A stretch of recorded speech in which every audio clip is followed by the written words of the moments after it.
नमस्कार, मी गौरी सूर्यवंशी. एस मराठीमध्ये आपलं स्वागत. वळूया आजच्या बातमीकडे. दिंडोरी पेठ विधानसभेमध्ये चांगलीच रंगत आली असून इतक्या दिवस घड्याळ व नरहरी झिरवाळ यांना मते मागणारे सर्व नेते यावेळी मात्र महाविकास आघाडीच्या बाजूने सौ सुनीता रामदास चारोस्कर यांच्यासाठी मते मागत आहेत. जेव्हा जेव्हा दिंडोरी पेठ विधानसभा मतदारसंघात दुरंगी लढत होते तेव्हा तालुक्यातील राजकारणातील एक मोठे नाव श्रीराम शेटे यांची भूमिका महत्त्वाची ठरते. मागील 20 वर्षांपासून एकदा अपवाद वगळला तर श्रीराम शेटे यांचा शब्द हा मतदारसंघातील सर्व लोकांनी प्रमाण मानलाय.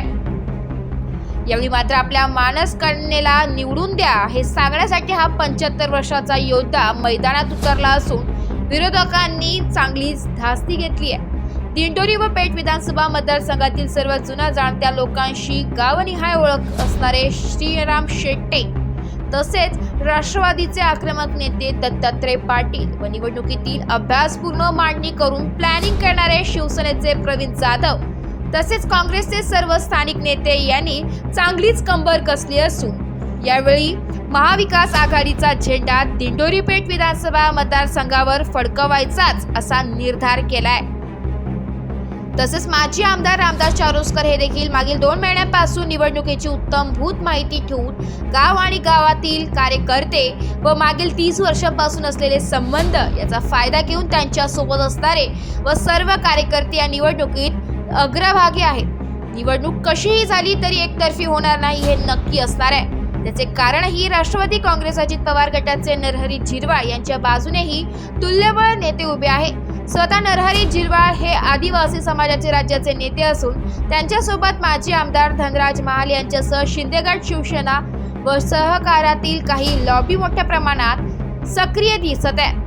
तसेच नरहरी झिरवाळ यांना भाजप व इतर मित्रपक्षांचा व संघटनांचा मोठ्या प्रमाणावर पाठिंबा दिसत आहे. काही दिवसांपूर्वी शरद पवार यांनी सर्वात मोठी सभा दिंडोरीत घेतली. त्याच तोडीस तोड म्हणून नरहरी झिरवाळ यांनी तशीच तुल्यबळ सभा वणीमध्ये घेतली व निवडणुकीचे वातावरण चांगलेच गरम केले.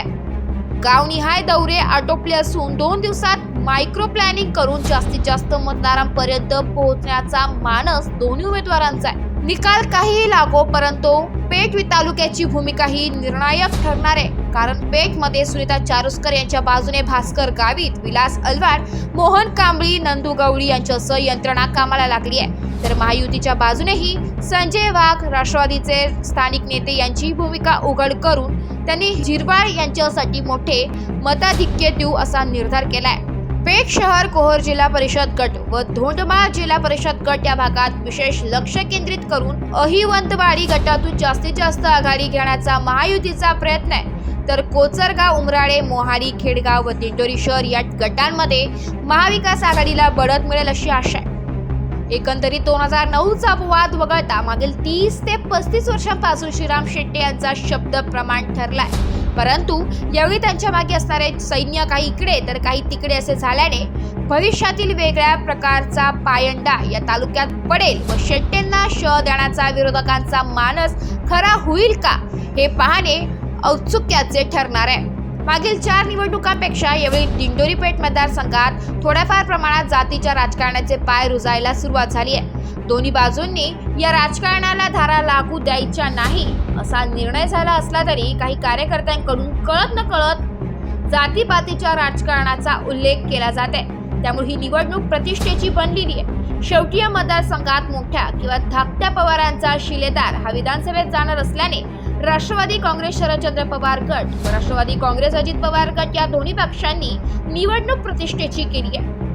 पुढे येत असलेल्या जिल्हा परिषद पंचायत समितीच्या निवडणुकांची पायाभरणी या निवडणुकीच्या निमित्ताने होणार असल्याने जिल्हा परिषद व पंचायत समितीच्या इच्छुकांनी देखील आपापले गट पिंजून काढायला सुरुवात केली आहे. विधानसभेच्या या निवडणुकीत वंचित व बहुजन समाज पार्टीचा फारसा प्रभाव दिसत नसला तरी अपक्ष संतोष रेहरे हे अहिवंतवाडी गटातील स्थानिक असल्याने ते नेमके तालुक्यात कोणत्या मतदारांची मते घेणार व कोणाला फटका देणार की विजयापर्यंतचे गणित बसवणार हे त्या 8 दिवसात समजणार आहे.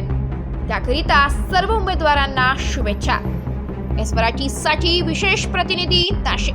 अशाच नवीन ताज्या घडामोडी जाणून घेण्यासाठी आमच्या एस मराठी न्यूज चॅनलला लाईक करा, शेअर करा, सबस्क्राईब करा आणि बेल आयकॉनला क्लिक करायला विसरू नका.